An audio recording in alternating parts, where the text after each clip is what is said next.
तो लोगोफोर नै खैराबारि आरो भेरगावनि गेजेराव गुरिहाटी होननाय जायगायाव कार गंसे एक्सिडेन्ट जादों होनना खोनानानै आङो फैबाय नायनो।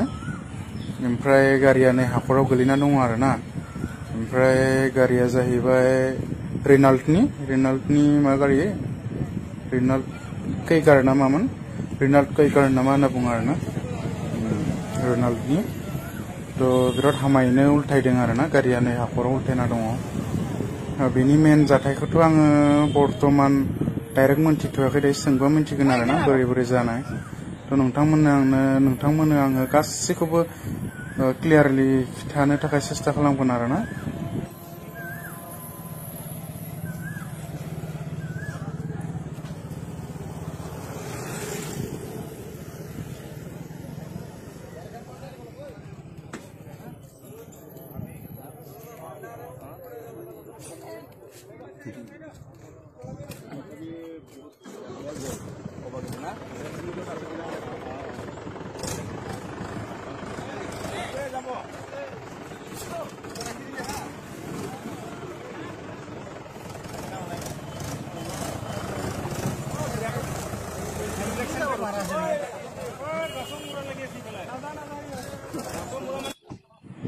तो लोगोफोर आङो ड्राइभारखौ सोंबाय आरोना बोरै जानाय।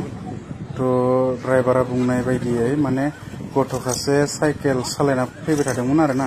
साइकेल सालायना माने एसे स्टान्ट खालामबाय थादोंमोन आरोना साइकेलखौ। तो बैखौ बासायनो होननानै सेस्था खालामनायावनो माने कन्ट्रल खालामनो हाग'यियाव आरो लामायाबो एसे मेन रड जाहैबायथ', बे हिसाबै माने एसे स्पिडाव दङमोन खोमा गारिया।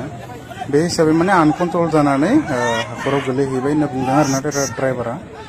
तो आं ड्राइभारनि क्लिपबो लादोंमोन लोगोफोर, किन्तु सरि आं माने क्लिपखौ नागिरना मोनासै आरोना। बेखाय आं नोंथांमोननो बे ड्राइभारनि बुंनायखौ आङो होनो हायासै। तो गाज्रि मोननाङा।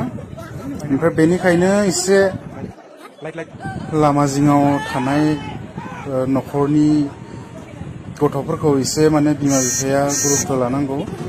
तो बिराद स्पिडाव फैनाय जायोथ' गारिफोरा, तो बेखायनो एसे माने रिक्स आरोना। आरो ड्राइभारा खिन्थानाय बायदिब्ला बेजों लोगोसे सानै दङ। तो ड्राइभारजों साथाम जायो आरोना।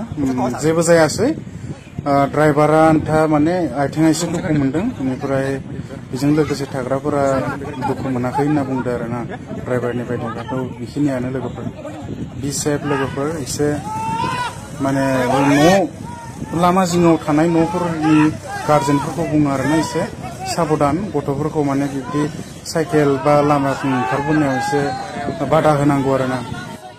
खाफाल मोजां होननांगोन लोगोफोर, गारियाव थानाय मानसिफोरखौबो आरो लोगोसे बै गथ'खौबो आरोना खाफाल मोजां होननांगोन। नङाब्लाथ' आरो नांनाय मोनबा सोरबा माबा मोनसे जागौमोन, बे गेरान्टिखामोन आरोना लोगोफोर। तो बिसियानो लोगोफोर। आरो जायगाया आंनि न'नि खाथियावनो आरोना। थिग बेयावनो आं न'आव थानाय समावनो खोनानानै आं नायफैबाय। बेखिनिखौनो नोंथांमोननो आङो आपडेट होबाय आरोना लोगोफोर।